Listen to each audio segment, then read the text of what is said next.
Hello everyone, welcome to Sanmarga classes. ಮೇಲ್ಮೈ ವಿಸ್ತೀರ್ಣಗಳು ಮತ್ತು ಘನಫಲಗಳು ಅಧ್ಯಾಯದ 26ನೇ ಪ್ರಶ್ನೆಯನ್ನ ಗಮನಿಸಿ.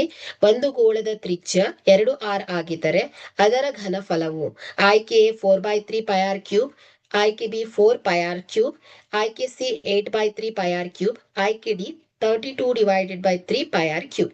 ಓಕೆ, ಸೊ ಇಲ್ಲಿ ಗೋಳದ ಘನಫಲದ ಸೂತ್ರ ಏನ್ ಹೇಳಿ, v is equal to 4/3 πr cube. Okay,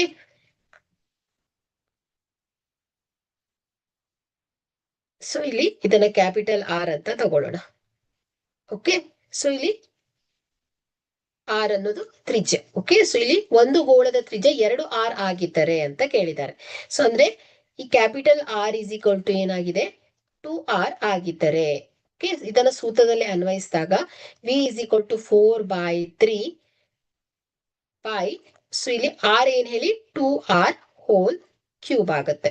okay, so ಈಗ ಇದನ್ನ ಸಾಲ್ವ್ ಮಾಡಿದ್ರೆ v is equal to 4/3 pi, so ಇಲ್ಲಿ 2r cube, 2r into 2r into 2r, so 2 4 4 8 8r cube ಆಗುತ್ತೆ.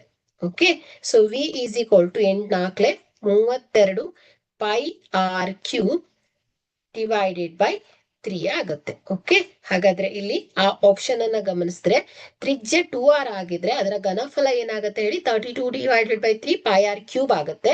ಸೊ ಆಪ್ಷನ್ ಅಲ್ಲಿ ಡಿ ಸರಿಯಾದ ಆಪ್ಷನ್ ಆಗುತ್ತೆ. Okay, thank you.